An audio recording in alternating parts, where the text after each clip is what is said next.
is a story called The Lost Kingdom of Karnica. The author introduced this story with the following. This was rejected 24 times by major houses. I thought it was a good story nonetheless, but didn't know where else to send it.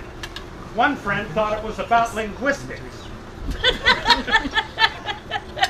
Another that it was about dark Freudian recesses. Another that it was about ecology. The last notion seemed to have some market value, so I sent it to the Sierra Club. And they published it as their first children's book. Probably came from reading too much Kafka. And to read The Kingdom of Karnica, our own Edward Van Aelstyn, father of Teatro Mundo.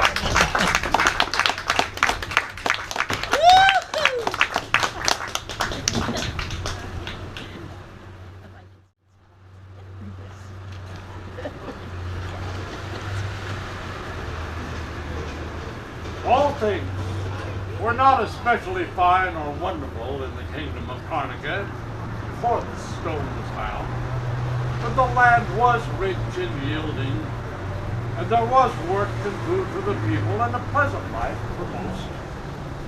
The king had never had the temptation to do anything really evil, or the opportunity to do anything fatally foolish. And of course, he had a wise man to give him good advice. But life got worse, and quickly, after the stone was found. The story of how the stone was found was told many hundreds of times in those last days, and the manner of it was this. Farmer Ernest was digging a well, a very deep well because of his ordinary bad luck, when he struck into the stone with his pick. He tried for half a day to dig around it, but with no luck, for the stone was enormous. Then he went home to sleep on the problem. The next day, he got Farmer Drum to come to help him. They took torches and tools to the bottom of the well. Farmer Erd had the idea that they could split the stone with a chisel and take it out in pieces. Drum held the chisel, and Erd hit it with a sledgehammer. Whack, whack, whack. That's, don't hit my muggle hand, he Grum cussed. I wouldn't hit your muggle hand, Erd said. Whack, whack, whack, whack, whack, whack. A few chips jumped from the stone, but it wouldn't split.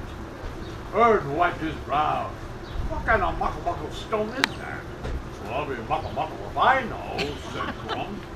Well, let's have a look, said Erd, picking up his flask of water. He poured some water on the stone and rubbed at it with his shirt tail. Soon they could see in the fluttering torchlight that they were kneeling on a smooth red stone.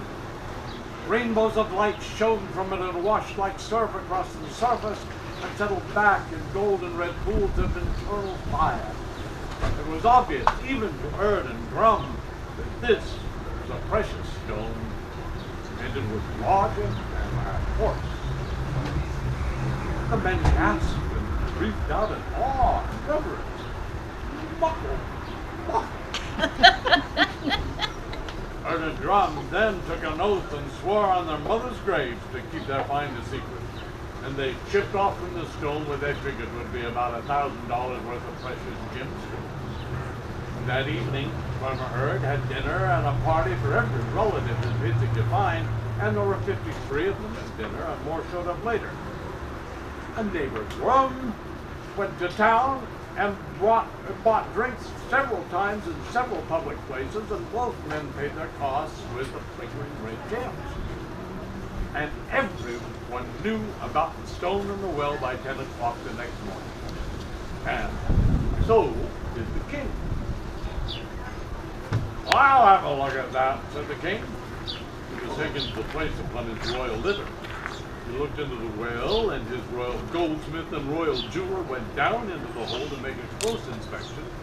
And they came out of the hole with the report that the stone was precious and of the highest quality. The king told Erd and Grum that some of the king's men would assist in the digging up the stone. He lifted up on his litter, and he called out as the royal party left the place, "Dig it up and jump to it!"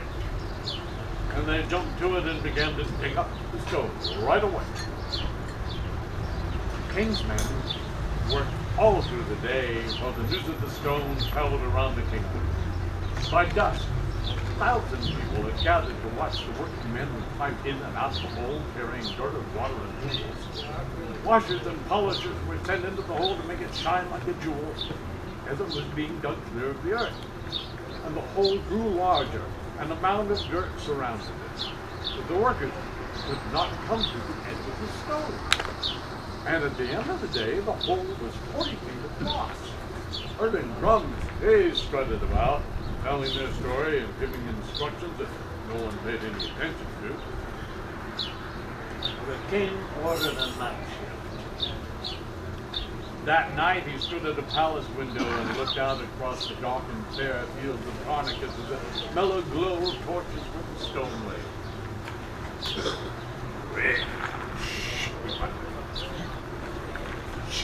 The minister at his elbow leaned forward and said, "Peace, we reach the kingdom of the world, or elsewhere." All night the king's men worked, and the next morning the day shift came on. And by midday the hole was so large that the king ordered all those who had come to watch to go to their homes and return with picks and shovels and wheelbarrows, and they also went into the hole to work. The king himself moved to the site to give his personal attention to the labor. A banquet table was set up, and the king nibbled on grapes and dainties while attendants flocked about for his comfort's sake. We could hear him mutter under the linen napkin as he dabbled through his mouth.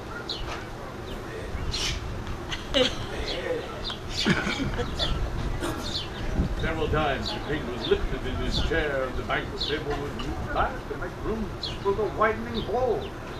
The workers worked all that day and all that night. And on the third day of digging, Farmer Eric's barn and house and fences were torn down as the hole reached out like a whirlpool. And then neighbor Grum's farm was taken under, and then others. A circular hill of earth and debris grew up all around the hole, and there was no end yet to the great red stone. The wise man of the kingdom had not been idle all this while. He'd been thinking and wondering, and he had been studying his books.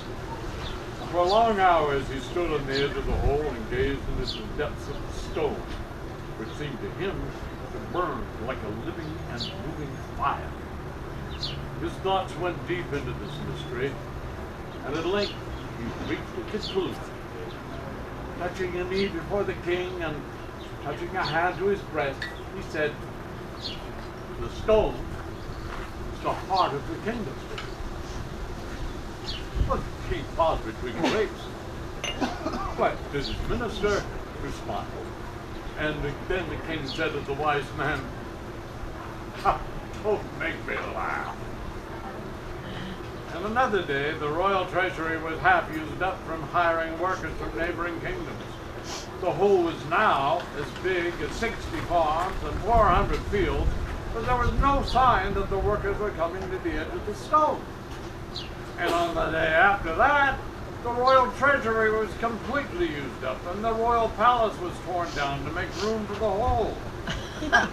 The people of the kingdom and the workers lived in tents around the edge of the hole, and torches and campfires blazed at night around the great circle like the rim of a volcano. And inside the royal tent, the king could be heard muttering, "Rich, rich." The wise man, sitting in his tent with a few books and a candle, sent word to the king, asking permission to see him again. He was received in the king's tent. The minister was rolling up a map and looked at the wise man sidelong and suspiciously. The wise man dropped to a knee before the king. The stone is the heart of the kingdom, he said. And if we remove it, the kingdom will die. The minister blundered. The king said, well, that's just a lot of muggle. Go away. Well, that was exactly the wise man's intention. He went about that night, several encampments, and in the glowing blood-red light reflected from the stone, he spoke his wisdom that it should be passed about as all as a warning. For his trouble, he received only scoffing and sarcasm. And on the following day, the wise man had bundled his few belongings together and walked to the ocean shore. And there he found a man with a boat from the sky.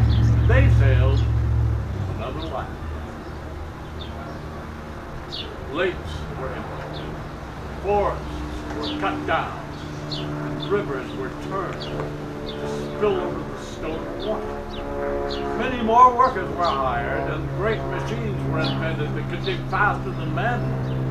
And everything was paid for with pieces of stone. The hooves of the horses were tied about with layers of soft leather, and the messengers galloped across the gleaming surface of the stone carrying instructions and messages. At night, the thudding rhythm of the horses galloping across the stone sounded like a heart to those that lay quietly on the earth to listen. The dirt piled up all around the edge of the stone like a range of hills. And then the day came when the workers had reached the borders of the neighboring kingdom. And yet the stone was solid in the earth. All the tents of the workers were crowded onto the ocean shore of the kingdom of Karnica. The king could not dig into other kingdoms' lands, and besides, part of the stone belonged to them if he did so. He studied the situation carefully and then gave his orders. Yank it out! Yank the muckle thing out! But it was much easier to decide to yank a stone out of the ground than it is to yank it out. Because all the land of the kingdom was dug up, the workers would have to pull the stone from the shore of the ocean, and from boats and ships out in the sea. Well, therefore, many hundreds of boats and ships were bought and built to do the work, and many fishermen and sailors and crabbers were hired to man the flotilla. 4 engineers were hired, and great winches were constructed on the beach to haul up the stone.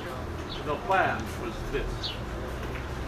Long ropes were attached to the boats and ships, and to the winches on the shore, and then fastened to the stone in many inventive ways. It was hoped that all the hundreds of boats and ships and winches would lift the great stone out of the earth on the outgoing tide and wind. When the sun was on the horizon, the wind and tide swept out with a mighty lust, and the great red stone lifted up from the earth and rolled over everyone on the beach and disappeared into the deeps, taking with it to the bottom of the ocean every boat and ship. The waters of the ocean crashed into the empty hole because the storm was lasting for 6 days. Then it was quiet. Still.